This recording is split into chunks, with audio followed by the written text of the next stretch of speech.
السلام علیکم ورحمۃ اللہ وبرکاتہ۔ الحمد للہ وکفی وسلام علی عبادہ الذین اصطفی، اما بعد۔ عزیز مشاہدین اور خواتین و حضرات، آج کے اس درس میں مرد و زن کے لباس کے بارے میں گفتگو کی جائے گی اور یہ بتانے کی کوشش کی جائے گی کہ اسلام نے کس طرح کے لباس کو پہننے اور کس طرح کے لباس کو ہمیں منع کیا ہے یا روکا ہے۔ عزیز ساتھیوں، اسلام بنی نوع انسان کی شرم و حیا اور عفت و عصمت کے تحفظ کا ضامن ہے اور ان کی زینت و زیبائش کا باعث بھی ہے۔ اسلام ستر و حجاب اور شرم و حیا دونوں کی حفاظت کرتا ہے اور اس کی اہمیت کو اجاگر کرتا ہے۔ اللہ رب العالمین نے قرآن مجید کے اندر ارشاد فرمایا، یا بنی آدم قد انزلنا علیکم لباسا یواری سوآتکم وریشا ولباس التقوی ذلک خیر۔ اے بنی آدم، ہم نے تمہارے لیے ایسا لباس نازل کیا ہے جو تمہاری ستر پوشی بھی کرتا ہے اور زینت کا باعث بھی ہے، اور تقوی کا لباس اس سے زیادہ بہتر ہے۔ ایک اور جگہ اللہ تعالی نے ارشاد فرمایا، وَجَعَلَ لَكُمْ سَرَابِيلَ تَقِيكُمُ الْحَرَّ وَسَرَابِيلَ تَقِيكُمْ بَأْسَكُمْ، اور اسی نے تمہارے لیے کرتے بنائے ہیں جو تمہیں گرمی سے بچائیں، اور ایسے کرتے بھی جو تمہیں لڑائی کے وقت کام آئیں۔ لباس انسان کے جسم کے قریب تر ہوتا ہے۔ لباس انسان کا سردی اور گرمی سے دفاع کرنے کا ایک بہترین ذریعہ اور آلہ کار ہے۔ لباس انسان کی عزت و نفس اور زیب و زینت کی علامت بھی ہے۔ لباس انسان کے ظاہری عیوب اور ستر کو چھپاتا ہے۔ لباس جسم کو موسمی اثرات سے بچاتا اور محفوظ رکھتا ہے۔ عزیز ساتھیوں، معلوم یہ ہوا کہ لباس کا مقصد انسان کے لیے قابل ستر جگہوں کا ڈھانپنا اور چھپانا ہے، اور یہ انسانی فطرت میں سے ہے، جس کا اندازہ آپ حضرت آدم و حوا علیہم السلام کے واقعے سے لگا سکتے ہیں، جو جنت میں بہترین لباس پہنے ہوئے تھے، لیکن جب انہوں نے شیطان کی، ابلیس کی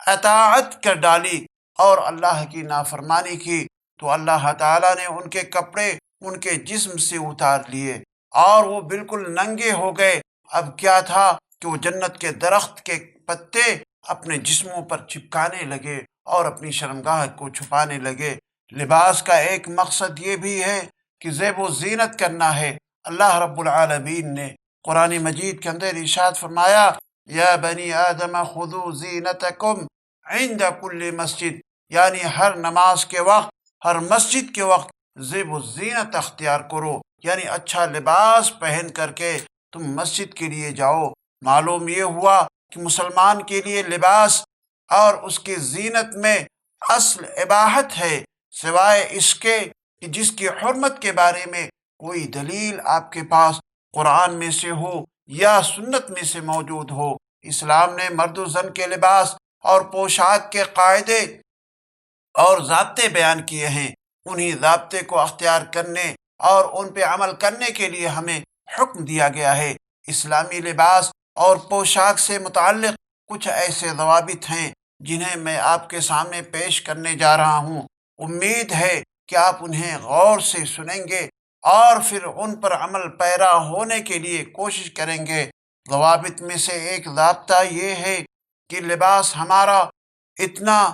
چھوٹا بھی نہیں ہونا چاہیے اور اتنا باریک بھی نہیں ہونا چاہیے اور نہ تنگ ہونا چاہیے کہ جس کے ذریعے سے ہم اپنے جسم کو نہ ڈھانک سکیں اور جس کے ذریعے سے اندر کی چیزیں دور ہی سے نظر آنی شروع ہو جائیں یا ستر بھی ہم نہ چھپا سکیں۔ ایسا لباس نہیں ہونا چاہیے۔ ایسے لباس کے استعمال سے اسلام نے منع کیا ہے، کیونکہ ستر ایک شرعی اصطلاح ہے، یعنی جسم کے وہ حصے جسے دوسروں کی نظروں سے چھپانا ہمارے لیے ضروری ہے اور ہمارے لیے واجب قرار دیا گیا ہے، جنہیں ننگا رکھنا حیا کے منافی عمل ہے۔ مردوں کا سطر ان کی ناف سے لے کر کے گھٹنوں تک ہوتا ہے، جبکہ عورتوں کے سطر کے بارے میں فقہائے اسلام کے درمیان اختلاف پایا جاتا ہے، لیکن صحیح بات یہ ہے ان کے تعلق سے کہ ان کا چہرہ، ہتھیلی اور قدم کے علاوہ پورے کا پورا جسم ان کا سطر مانا جاتا ہے۔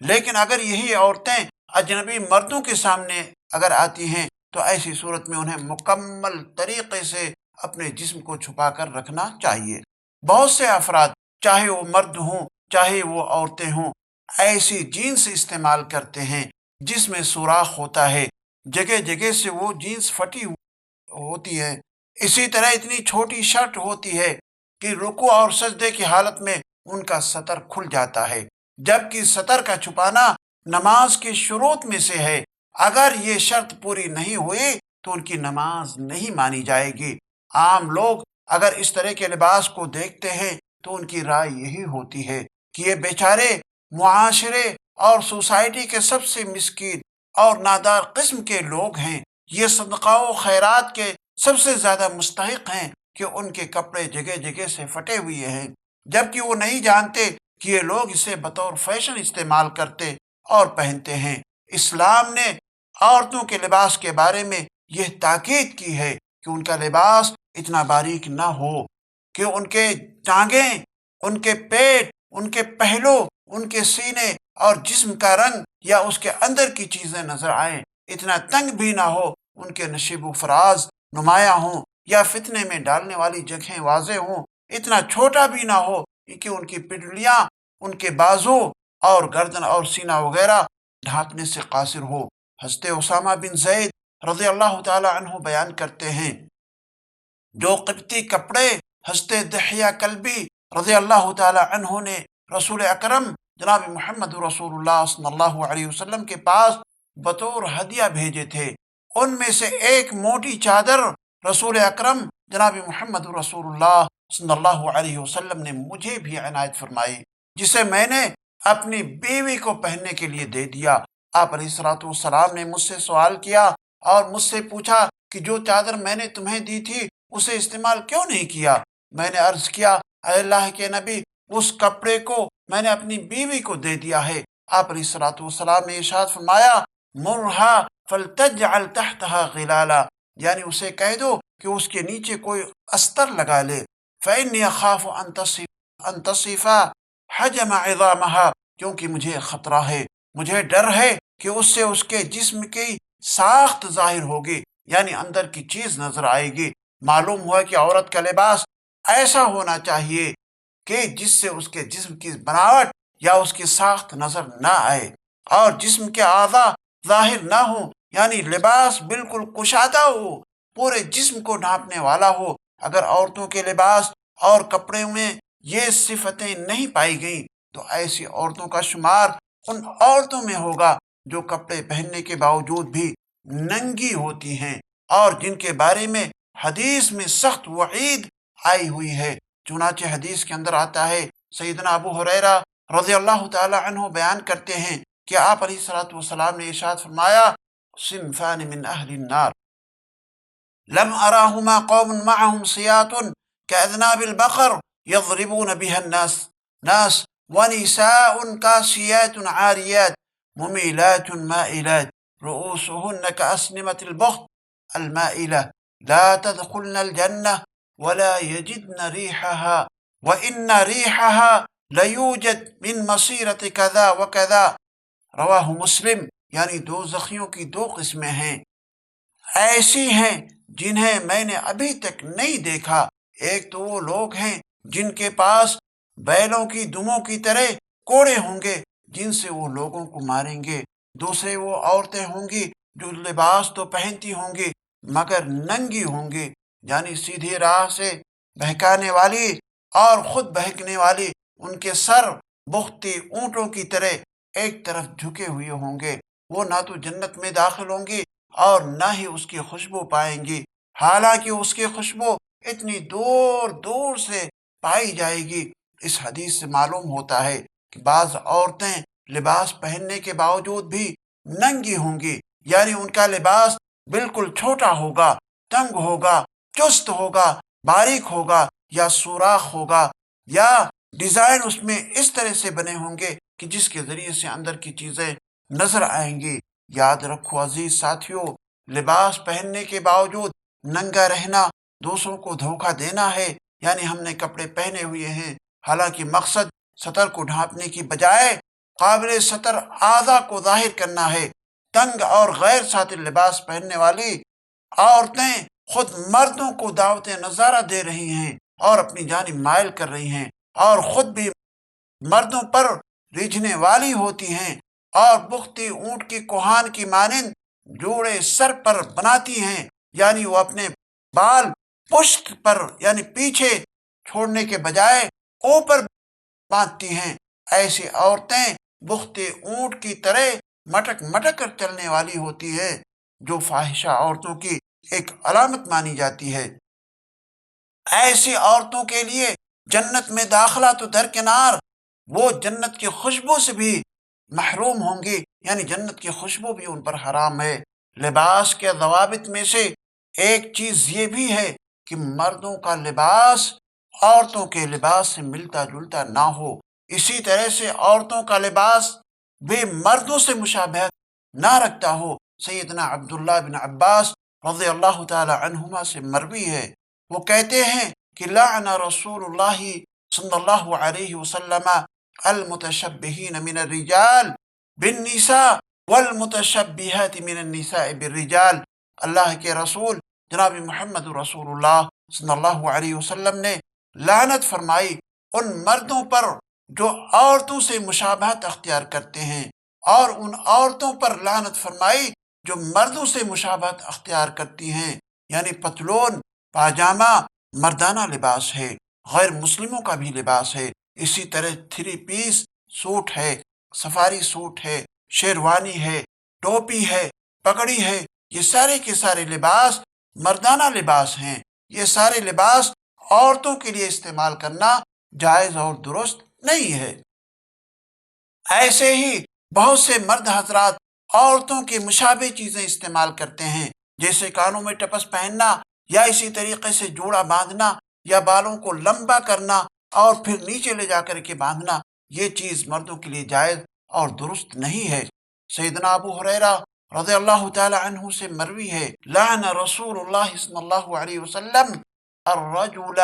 يلبس لبسة المرأة والمرأة تلبس لبسة الرجل، یعنی رسول اکرم صلی اللہ علیہ وسلم نے اس مرد کو ملعون قرار دیا ہے جو عورتوں کا سا لباس پہنتا ہے، اور اس عورت کو بھی ملعون قرار دیا ہے جو مردوں کا سا لباس پہنتی ہے۔ اس حدیث کو علامہ البانی رحمہ اللہ نے صحیح قرار دیا ہے۔ سماعت الشیخ ابن باز رحمہ اللہ سے لڑکیوں کے لیے پتلون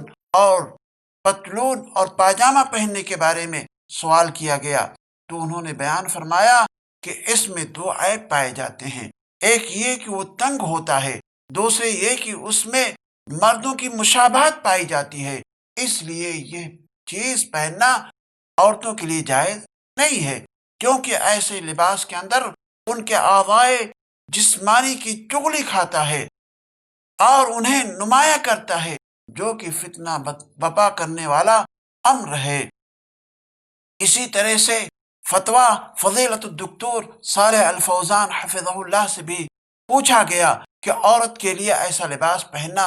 جائز ہے یا نہیں، تو انہوں نے فرمایا کہ ان کے لیے جائز نہیں ہے جس میں مردوں کی مشابہت ہو یا کافرہ عورتوں کی مشابہت ہو، اس کے لیے ایسا تنگ لباس پہننا جائز نہیں ہے جو اس کے اعضاء جسم کی چگلی کھائے اور دوسروں کے لیے کسی فتنے کا باعث بنے، اور پتلون میں یہ تمام کے تمام خطرات پائے جاتے ہیں، لہذا اس کا استعمال کرنا کسی طرح سے عورتوں کے لیے جائز اور درست نہیں ہے۔ شیخ ابن عثیمین رحمہ اللہ نے عورتوں کے لیے ڈھیلی ڈھالی پتلون پہننے کے بارے میں ایک سوال کے جواب میں فرماتے ہیں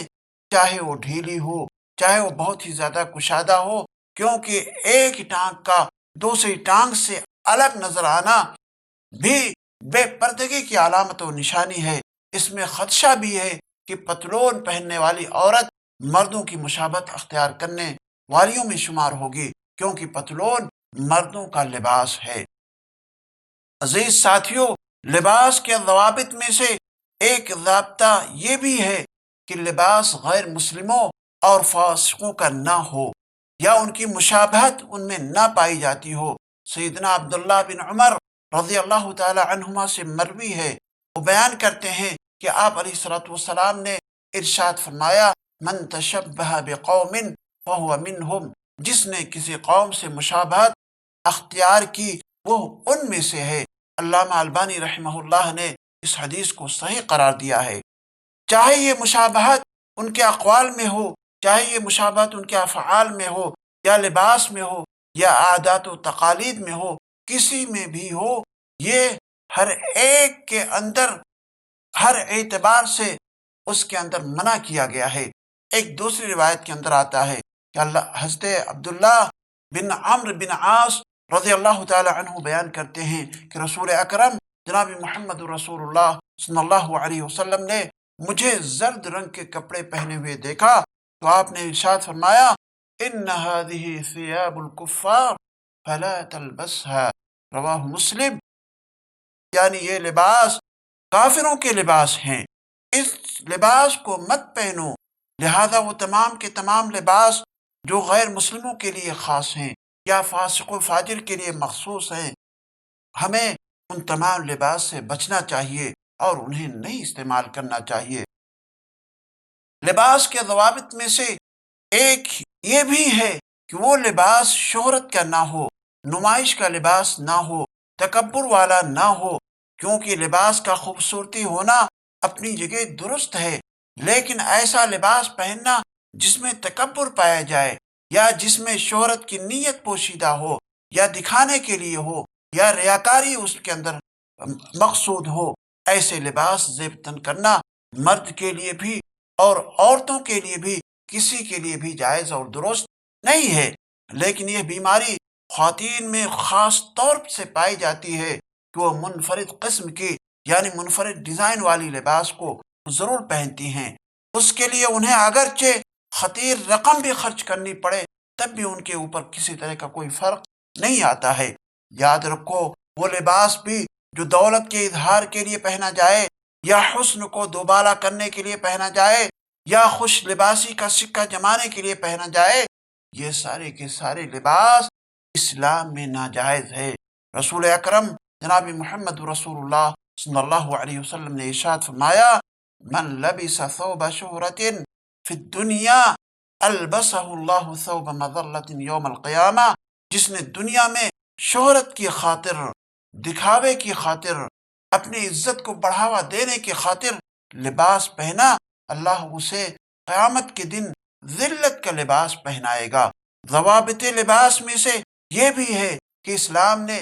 مردوں کے لیے ریشمی کپڑا استعمال کرنا یا سونا سے بنی ہوئی تمام چیزوں کے استعمال کرنے سے منع کر رکھا ہے اور اس چیز کو مردوں کے لیے حرام قرار دیا ہے۔ سیدنا علی بن ابی طالب رضی اللہ تعالی عنہ سے مروی ہے، وہ کہتے ہیں کہ اللہ کے نبی صلی اللہ علیہ وسلم نے ریشم لیا، اپنے ایک ہاتھ دائیں ہاتھ کے اندر رکھا اور سونا اپنے بائیں ہاتھ کے اندر رکھا، پھر فرمایا، ان هذین حرام علی ذکور امتی، یہ دونوں چیزیں یعنی ریشم اور سونا، یہ دونوں چیزیں ہماری امت کے مردوں پر حرام ہیں، عورتوں پر نہیں، مردوں پر حرام ہیں، یعنی عورتوں کے لیے یہ دونوں چیزیں جائز اور درست ہیں۔ لباس کے ضوابط میں سے ایک چیز یہ بھی ہے کہ لباس ضرورت سے زیادہ لمبا بھی نہ ہو۔ اگر کوئی شخص کبر و غرور کی وجہ سے، گھمنڈ کی وجہ سے اپنے لباس کو خوب لمبا کر دیتا ہے، لمبا پہنتا ہے، گھسیٹتے ہوئے چلتا ہے، تو ایسی صورت میں اس لباس سے بھی منع کیا گیا۔ حضرت ابن عمر رضی اللہ تعالی عنہما سے مروی ہے، وہ بیان کرتے ہیں کہ رسول اکرم جناب محمد رسول اللہ صلی اللہ علیہ وسلم نے ارشاد فرمایا، بیننا رجل یجر ازارہ من الخیلاء خسف به فهو يتجلجل في الارض الى یوم القیامہ، ایک شخص اپنا ازار، اپنا تہبند تکبر کی وجہ سے، گھمنڈ کی وجہ سے زمین پر گھسیٹتا ہوا جا رہا تھا کہ اسے زمین میں دھنسا دیا گیا، اور اب تک وہ قیامت تک یوں ہی زمین میں دھنستا چلا جائے گا۔ یہ حدیث بخاری شریف کی ہے۔ معلوم ہوا کہ کپڑے کو ضرورت سے زیادہ لمبا بھی نہیں کرنا چاہیے، کیونکہ یہ اسراف میں داخل ہے، اور اسراف کرنا اسلام میں منع ہے۔ ضوابط میں سے ایک چیز یہ بھی ہے کہ مردوں کے لیے تمام کپڑوں کو ٹخنا سے نیچے پہننا کیا ہے، مردوں کے لیے حرام ہے۔ ایک حدیث کے اندر آتا ہے کہ اللہ کے نبی صلی اللہ علیہ وسلم نے ارشاد فرمایا، ما اسفل من الکعبین من الازار ففی النار، یعنی تہبند کا جو حصہ ٹخنوں کے نیچے لٹکا ہو وہ جہنم میں ہوگا۔ ایک دوسری روایت کے اندر آتا ہے جو ابن عمر رضی اللہ تعالی عنہما سے مروی ہے، وہ بیان کرتے ہیں کہ میں رسول اکرم صلی اللہ علیہ وسلم کے سامنے سے گزرا، میرا تہبند اس وقت گھسیٹ رہا تھا، یعنی ٹخنوں سے نیچے تھا۔ آپ نے فرمایا، ارفع ازارک، اے عبداللہ اپنے تہبند کو اوپر کر۔ میں نے اور اوپر کر لیا، پھر فرمایا اور اوپر کر، میں نے اور اوپر کیا، پھر فرمایا اور اوپر کر، میں نے اور اوپر کیا، یہاں تک کہ بعض لوگوں نے کہا کہاں تک اٹھائے؟ آپ نے فرمایا نصف پنڈلی تک، یعنی آدھے پنڈلی تک اپنے ازار کو، اپنے تہبند کو اوپر رکھو، یعنی ٹخنوں سے نیچے نہیں ہونا چاہیے۔ عزیز ساتھیوں، ایک ضابطہ یہ بھی ہے ضوابط میں سے لباس کے تعلق سے کہ وہ لباس جس میں قرآنی آیات ہوں یا احادیث لکھی ہوئی ہوں، تو ایسی صورت میں ان کپڑوں سے ہمیں نہیں استعمال کرنا چاہیے، کیونکہ ایسی صورت میں ہمیں ان کپڑوں سے احتراز کرنا چاہیے، اور ان تمام کمپنیوں کو جو اس طرح کے کپڑے یا جوتے اس طرح کے بناتی ہیں جس میں اللہ کے نام ہوتے ہیں یا قرآنی آیات ہوتی ہیں، ان تمام کمپنیوں سے ہمیں بائیکاٹ کرنا چاہیے۔ اور اگر کسی شخص نے اس طرح کے کپڑوں کو خرید لیا ہے تو ایسی صورت میں ان کپڑوں کو الگ رکھ دینا چاہیے۔ ضوابط میں سے ایک چیز یہ بھی ہے کہ اگر کپڑوں پر یا لباس پر جاندار چیزوں کی تصویر بنی ہوئی ہے، یا کسی ایکٹر کی تصویر ہے، یا کسی ہیروئن کی تصویر ہے، یا کسی کھلاڑی کی تصویر ہے، یا حیوانات کی تصاویر بنی ہوئی ہیں، تو ایسے کپڑوں سے بھی ہم کو بچنا چاہیے، کیونکہ ایسے کپڑوں کا استعمال کرنا یہ اسلام میں حرام ہے، الا یہ کہ اس کے سر کو کاٹ دیا جائے، اس کے سر کو مٹا دیا جائے، پتہ ہی نہ چلے کہ یہ کسی جاندار کی تصویر ہے۔ چنانچہ حدیث کے اندر آتا ہے، سیدنا ابو ہریرہ رضی اللہ تعالی عنہ سے مروی ہے، وہ بیان کرتے ہیں کہ استاذنا جبریل علیہ السلام علی النبی صلی اللہ علیہ وسلم فقال ادخل، فقال كيف ادخل وفي بيتك ستر فيه تصاوير اما ان تقطع رؤوسها او يجعل بساطا يوطى فان معشر الملائكة لا ندخل بيتا فيه تصاویر۔ جبریل علیہ الصلوۃ والسلام نے نبی کریم صلی اللہ علیہ وسلم سے اجازت طلب کی تو آپ علیہ الصلوۃ والسلام نے ارشاد فرمایا تشریف لے آئیے۔ تو انہوں نے کہا کیسے آؤں؟ آپ کے گھر میں تو ایسا پردہ لٹکا ہے جس میں تصویریں ہیں، لہذا یا تو آپ اس کے سروں کو کاٹ دیں یا پھر ان کا بچھونا بنا دیجئے تاکہ وہ روندا جائے، کیونکہ ہم فرشتوں کی جماعت ایسے گھروں میں داخل نہیں ہوتے جس میں یا جن میں تصویریں پائی جاتی ہیں۔ یہ حدیث صحیح ہے، علامہ البانی رحمہ اللہ نے اس حدیث کو صحیح قرار دیا ہے۔ لباس کے ضوابط میں سے ایک چیز یہ بھی پائی جاتی ہے کہ ٹی شرٹ ہو، چاہے کرتا ہو یا پینٹ ہو یا لباس کا کوئی بھی حصہ ہو، اگر اس کے اندر غیر مسلموں کے شعار کی نمائش مقصود ہو یا اس کے اندر انگلش حروف کی لکھاوٹ ہو، تحریر کیا گیا ہو، تو ایسے لباس کے استعمال سے ہمیں بچنا چاہیے۔ عزیز ساتھیوں، میں نے آپ کے سامنے لباس کے چند ضوابط پیش کیے، آئیے اب اس کے بعد اسلام نے ہمیں کچھ آداب بھی لباس پہننے کے تعلق سے بتائے ہیں۔ ایک چیز تو یہ ادب ہے لباس پہننے کا کہ جب بھی ہم کرتا پہنیں یا پائجامہ پہنیں تو ایسی صورت میں ہمیں چاہیے کہ ہم داہنی طرف سے شروع کریں اور نکالتے وقت بائیں طرف سے شروع کریں۔ حدیث کے اندر آتا ہے، آپ علیہ الصلوۃ والسلام نے ارشاد فرمایا، اذا لبستم واذا توضأتم فابدؤوا بأیامنکم، جب تم لباس پہنو اور جب تم وضو کرو تو اپنی داہنے سے شروع کرو۔ لباس پہننے کے آداب میں سے یہ ہے، جب آدمی لباس پہنے تو یہ دعا پڑھے، الحمد للہ الذی کسانی هذا الثوب ورزقنیہ من غیر حول منی ولا قوہ۔ ایک بار پھر اس دعا کو میں بتاتا ہوں کہ جب بھی آپ لباس پہنے تو یہ دعا ضرور یاد کر لیں، پڑھیں، الحمد للہ الذی کسانی هذا الثوب ورزقنیہ من غیر حول منی ولا قوہ۔ اس حدیث کو علامہ البانی رحمہ اللہ نے حسن قرار دیا ہے۔ لیکن اگر کوئی شخص نیا لباس پہنے تو ایسی صورت میں اس کے لیے یہ دعا ثابت ہے، اللہم لک الحمد انت کسوتنیہ اسألک من خیرہ وخیر ما صنع لہ واعوذ بک من شرہ وشر ما صنع لہ۔ یہ نئے لباس کے لیے ہے۔ عزیز ساتھیوں، اب اس کے بعد ہم اپنے ان سرپرستوں سے اور ان والدین سے یہ گزارش کرتے ہیں کہ وہ اپنی اولاد کو بچپن ہی سے اسلامی لباس پہنانے کی کوشش کریں۔ اگر وہ دیکھیں کہ ان کے گھر میں عورتیں غیر ساتر لباس پہنتی ہیں، باریک لباس پہنتی ہیں، تنگ یا چست لباس پہنتی ہیں، تو ایسی صورت میں انہیں منع کرنے کی کوشش کریں۔ ایسے ہی وہ خواتین جو گھر میں بڑی ہیں، بڑی بوڑھی ہیں، انہیں چاہیے کہ وہ اپنی بچیوں کو، اپنی بہوؤں کو اور دوسری خواتین کو سمجھائیں جنہیں اسلامی لباس کا احساس نہ ہو، کیونکہ یہ بھی امر بالمعروف اور نہی عن المنکر کی ایک صورت ہے، اور وہ لوگ یہ بات ذہن نشین کر لیں جو اپنے بچوں کو بچپن سے ہی غیر اسلامی لباس پہناتے ہوئے چلے آ رہے ہیں اور کہتے ہیں کہ یہ جب بڑے ہو جائیں گے تو سدھر جائیں گے۔ یہ ان کا فلسفہ، یہ ان کی سوچ، یہ ان کا کہنا بالکل غلط ہے، مشاہدے کی بات ہے۔ اگر بچپن سے آپ نے اسلامی تربیت اپنے بچوں کی نہیں کی ہے، اسلامی طریقے سے ان کی تربیت نہیں کی ہے، وہ بڑے ہو کر کے کبھی بھی نہیں بدلیں گے۔ لہذا آج ہی سے یہ عزم کریں، یہ حوصلہ اپنے دل کے اندر بٹھائیں کہ ہم اپنے بچوں کے اسلامی طرز کے مطابق ان کے لباس کو باہر سے لائیں گے اور ان کے لیے اچھا لباس پہنائیں گے اور بہترین لباس پہنانے کی کوشش کریں گے۔ ہم اللہ تعالیٰ سے دعا کرتے ہیں کہ الہ العالمین ہمیں اپنی اولاد کو بچپن ہی سے اسلامی تربیت کرنے کی توفیق ہمیں عطا فرما، ہمیں تقوی اور عافیت کے لباس پہنا، ہمیں اسلامی لباس کو اختیار کرنے کی توفیق عطا فرما اور غیروں کے لباس سے دور رہنے اور ان کی مشابہت سے اجتناب کرنے کی توفیق عطا فرما، آمین ثم آمین، وآخر دعوانا ان الحمد للہ رب العالمین۔